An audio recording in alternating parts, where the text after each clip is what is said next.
Yeah. Hi, my name is Kristin Clark. I'm here with Bobby Hood, and we are talking about college planning untangled and how to make this process just simpler for parents and for students to get through. Bobby, how you doing today? Just great. Yeah, it's that time of year where you're making tough decisions and figuring stuff out, right? And I guess it's, now that the new year has passed, you have to think about what's coming up this next year. And so, yeah, Yeah, lots to think about. absolutely. So Bobby and I have a three-part series that we want to take you through. And today, what we're going to talk about is it is about helping your teen make these tough decisions.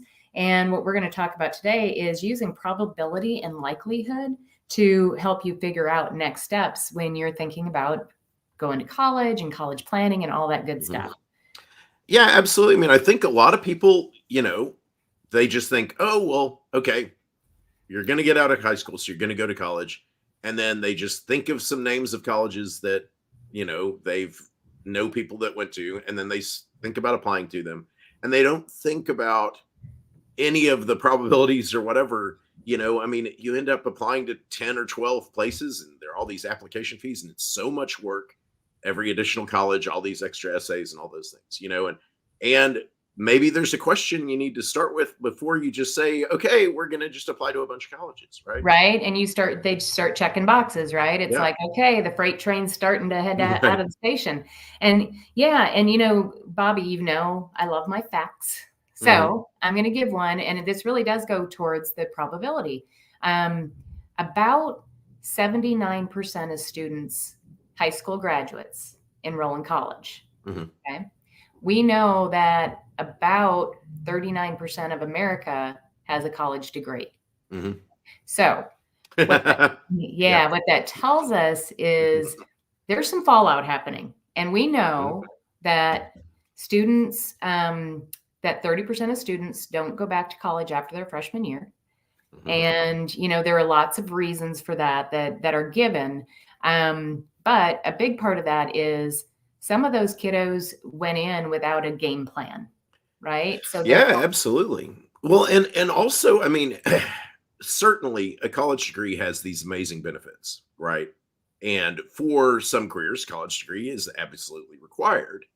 But it's not like the two-thirds of America that doesn't have a college degree that they're all miserable and not successful. There are lots and lots of very successful people, and I have a family member right now who chose to go earn an associate's degree in like engineering and mechanical work, and is already almost done, is not 21 yet, is about to be making a very, very nice salary, working at Texas Instruments, so like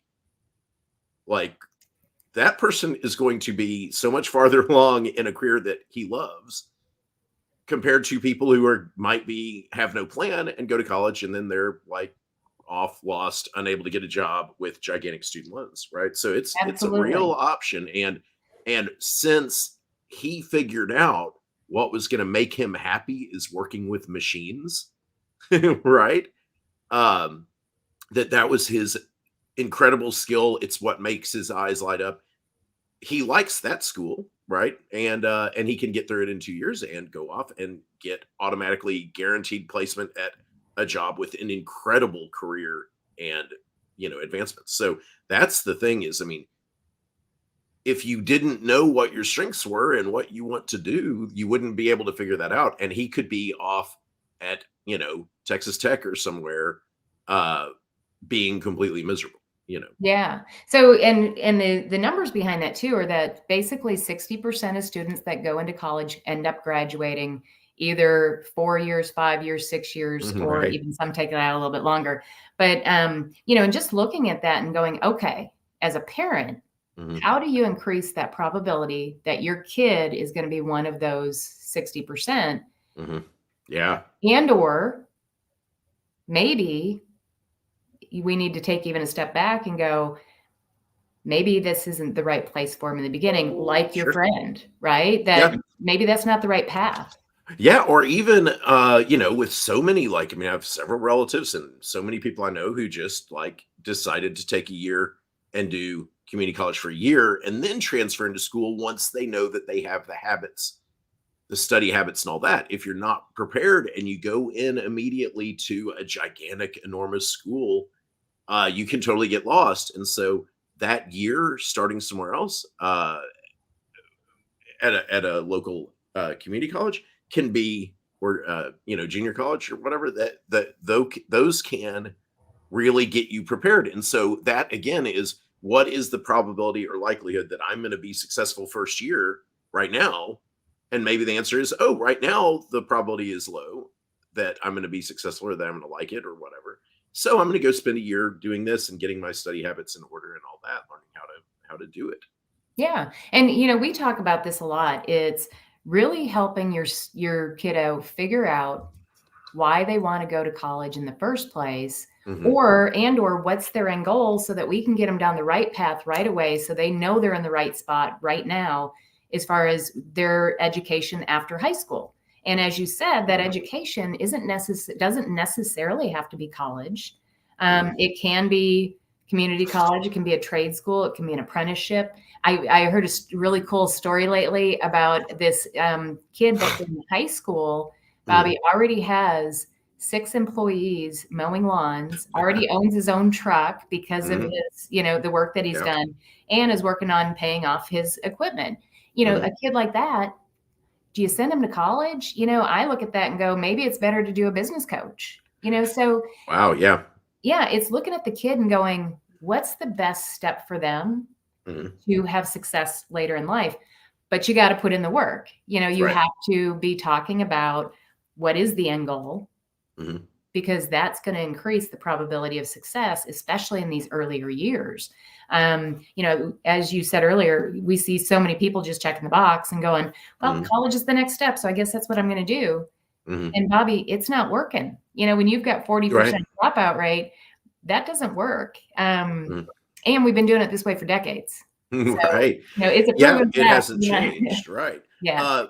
And I mean, I know that I have at least one of my students right now is working with you on the figure out your strengths, figure out what sort of career would be good for you. And so, I mean, I know that that's something you're doing right now. And I think that's going to turn out, and it has been for my past students who've done it, has been just super valuable for them to walk into college knowing, okay, this is the career I think that would work well with my strengths. I know what my strengths are.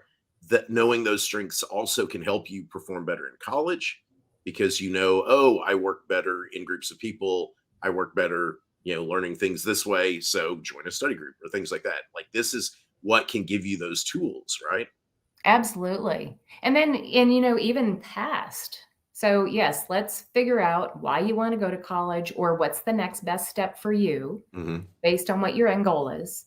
And that's going to increase that probability and likelihood that you're going to get out of school, not only graduate, but get out in 4 years, right? For those parents out there that are money conscious, which I'm right there. I'm very frugal. Helping your kiddo get out in 4 years was important to us. We weren't successful with one of them, but there are reasons behind it. But definitely the second one, we got smarter and that happened. But then there's the second part of this, Bobby, and that is when your kiddo figures out why they want to go to college. Now they can pick a major that is really kind of simple to figure out after they pick out a career. But that also gives them a clearer indication of what college to go to, which leads to getting in, which you help with. And that is, if they know what colleges they're gunning for, they also know what ACT and SAT scores they need to get into that college. Yeah, absolutely. I mean, I think a lot of people just sort of pick out a range of colleges and they're like, well, I know this one's hard to get into, and then I know these are supposed to be less hard to get into, so I'll just include a bunch of those, right? But first thing, if you know what sort of majors you're interested in, it makes it really easy to look at which colleges have good reputations with those majors and those careers. And then you can start thinking about, just these words that we're saying, probability and likelihood. It should be that every step of the process, which is like, okay, if like this college, I have a likelihood or probability of only 20% of getting into, which you can tell by looking at their typical ACT and SAT ranges and And GPA grades. ranges. Yeah. Yep. If you know that, then okay, well, don't apply to 10 schools that you have a 20% chance of getting into, right? And then if you have schools that you have a, 75 to 90%, you're sort of lock, like backup schools or whatever, you don't need to apply to 10 of those either, right? Figure out which one you'd be happy at and apply to that one, apply to, a couple from each range or whatever and narrow it down. That's going to work so much better. And part of it is, when you write those essays, you need to, in your essay, tell the college that you really want to go to that college. And so for at least a couple of the colleges that you're applying to, it's probably easy for you to say why you want to go there, right? I love the town. I visited. I have friends who go there, or my parents went there, or whoever, or whatever, or I read about it and I'm super excited about your, engineering lab or whatever it is. But then if you're trying to apply to 10 colleges, it's going to be really hard to sincerely actually explain why it is you want to go, make your life, in Cincinnati or wherever, if you've never been there. Right. And so so it's just easier. And also just every additional college you apply to, it's more essays, it's more work, it's more money, like all those application fees add up. So do some evaluating of the likelihood that you're going to be happy and succeed and that it's going to be in a, that you're going to have a major that you like and all that, and narrow it down and apply to 5 colleges and not 15. Right. Exactly. Well, and we are always stressing, guys, let's reduce the stress of college planning. Right. And if you look at this and put out all the facts and start to make things based on factual decisions, this becomes so much easier and so much less stressful in the household. And to your point, if we're reducing the number of colleges that we're applying to from 10 to 5, think about how much more enjoyable your kiddo's senior year is going to be, right? Not for nothing, but they should have a fun senior year. It's part of the journey. And when it's stress filled, that's no fun for anybody. Yeah. And there's enough stress just with all the stuff you have to do, ordering a gown and all that stuff, taking all those AP tests, all that stuff, Yes, absolutely. We always throw in there too, like segueing off what you were talking about on the colleges and really kind of honing in on which ones can I get into, that fact too about assured scholarships. If you have the grades, you've got the scores to get the assured scholarship, you're pretty much a shoe in. Absolutely. Right. And so once you go and look at that, because I think people don't even figure that out till later in the process. And it's like, well, yeah, go find a few colleges to apply to that have an assured scholarship in a range you can get, which means have your ACT and SAT score locked down by the end of junior year so that you're not in senior year, oh, can I get one more point on this? Just have the score. And then, if you're going to if they provide an assured scholarship at your GPA and ACT score level, you're going to get in, right? Unless something very strange is, going on. And so, then it makes the application process a lot more relaxing because then those are locked in. Okay, I can go there. I can be happy. And then you might apply to a reach school in addition or something. But yeah. And for parents that have not heard of assured scholarships, if you go on to the college's websites, they will, and go to the scholarship section, they will lay out for you exactly what those scholarships need to be. Right. So, it just, or what your scores need to be to get those scholarships. So it's simple. Yeah. You just have to know where to go. And the other thing that I will do is I will put into the comments our college planning timeline. So if you're interested in getting that, you can text, I always forget the timeline to 71441. But that's really it for today. And we've got 2 more installments. And what we're going to be talking about next is it, should you apply to college, or what to consider before applying to college as far as expenses, and then the benefits of a mentor for your high school student. Absolutely. Oh, and hi, Darius. I appreciate you dropping in today. So Darius is a friend of mine that I work with.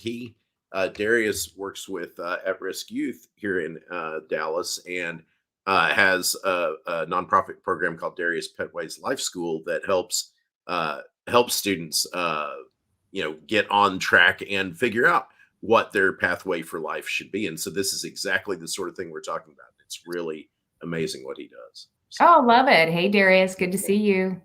yeah.